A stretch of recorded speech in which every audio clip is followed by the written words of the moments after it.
Why Colby Covington should run through Ian Garry. Recently, both Colby and Ian have been going back and forth about a potential fight in the future. Ian Garry, you translucent cut. You wanted my attention? Now you got it. I'm going to be the final chapter in your legacy of failure, and I'm going to make MMA great again. And this potential matchup has fans very excited, as this definitely would be a grudge match, and this would be the first time that we've seen Colby go up against a ranked contender, and especially a younger contender, in a long time. But quickly, before we get the video started, for those of you who may not know, I'm Juicy MMA, I make opinionative MMA content, and if you guys enjoy videos similar to this, hit that subscribe button, that like button, and that post notification bell. But anyways, let's get into it.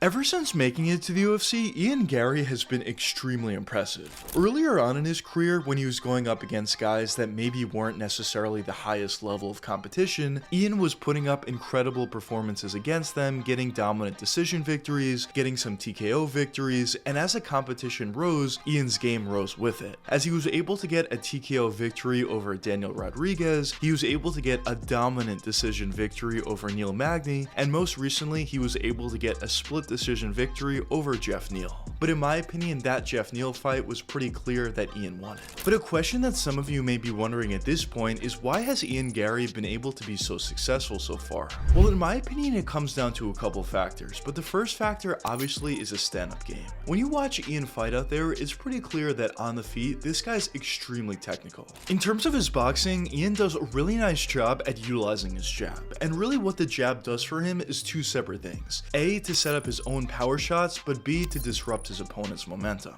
And I think we've seen that a bunch of times for Ian, especially most recently in the Jeff Neal fight, as Ian was utilizing his jab very effectively. But besides his jab, Ian does a nice job at throwing left to right straights. At times he throws nice hooks, uppercuts, and crosses, but for the most part, I would say in terms of Ian's boxing, he does a nice job at throwing that jab, and he does a nice job at throwing that left to right straight. Now, besides just his boxing ability, Ian has tremendous kicks, as he can throw kicks to the legs, body, or head at a very high level. Now, besides those abilities, Ian also has phenomenal footwork. And I think as of late, we really started to see the importance of great footwork, whether you talk about Sean O'Malley's performance against Chito Vera, where he literally wasn't able to get hit, and also when you look at Ian Garry's most recent performance against Jeff Neal, he was doing the same with his great footwork, just avoiding all the shots that Jeff Neal was throwing his way, and Jeff was never able to get anything going due to Ian's great footwork. So I definitely do think Ian's footwork is a real asset to him, because not only does it help him avoid power punchers' best shots, but also it protects him from wrestlers, because if wrestlers can't get to him, of course they can't take him down.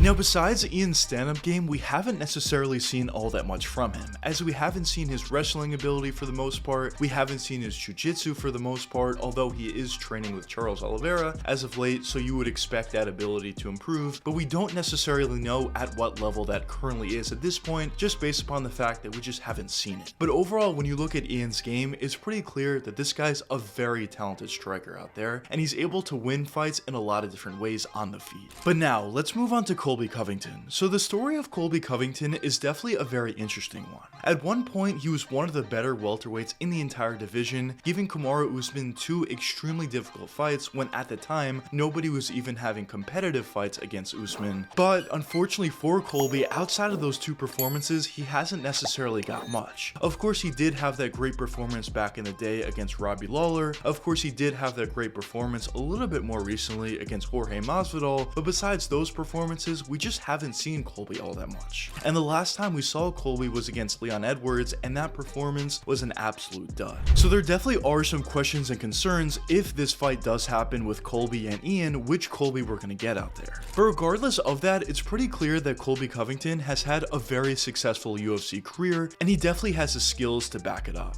Because when you look at Colby's game, he's actually pretty good in a lot of different areas. On the feet, Colby isn't necessarily the most technical striker, he doesn't necessarily have the most power, but I would say he's pretty effective on the feet, as Colby does a solid job at throwing out jabs, left or right straights, switching stances at will, and although he doesn't necessarily have the most power in his hands, the biggest thing that Colby does is he utilizes volume. Of course, there are a lot of examples of guys in the past past that don't necessarily have the best power, maybe like Nate Diaz, maybe like some other guys in the past, but a huge reason for why they've been able to be so successful on the feet is volume. And when you look at Colby, it's pretty clear that he also utilizes volume to drown his opponents, tire his opponents out, and eventually get his opponents to the place that he wants them to be, and that's on the ground. But besides just his boxing ability, Colby also has solid kicks to the legs, solid kicks to the body, and a decent head kick as well.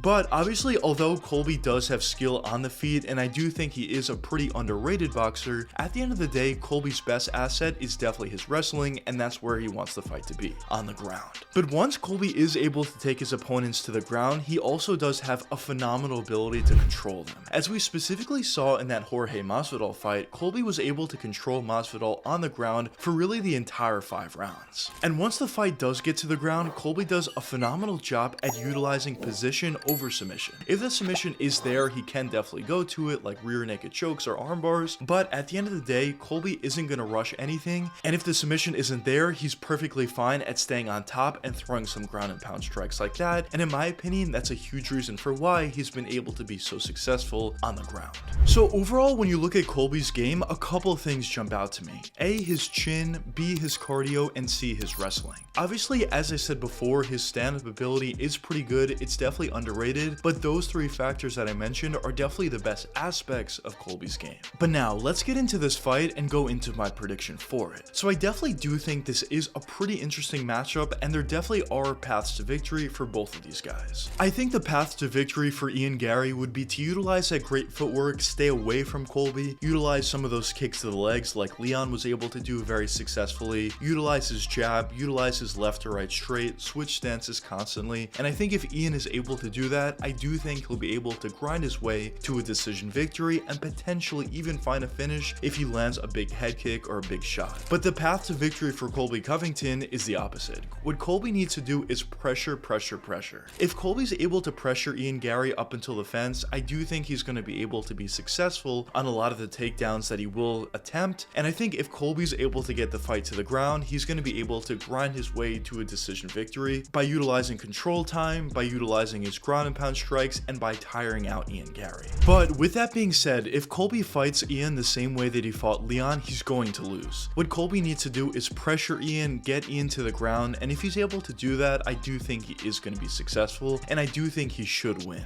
Because my official prediction for this matchup would be Colby Covington to win by decision. I do think Ian definitely has some skills, and obviously there are paths to victory, but at the end of the day, we just don't know anything about Ian's wrestling, and we do know that Colby's a great wrestler, so I do think eventually Colby's going to be able to get to Ian, he's going to be able to get a few takedowns, maybe tire Ian out a little bit, and as you tire Ian out, the easier it's going to be to get more and more takedowns, and at the end of the day, I do expect Colby Covington to win this matchup. But I guess only time will tell what does end up happening, and even if this fight does get made. But anyways, let me know what you guys think in the comments. Do you think Colby Covington should beat Ian Garry, or do you not think so? But anyways, I hope you guys enjoyed the video, and if you did enjoy, check one of these 2 videos popping up now, and until the next time, peace out guys.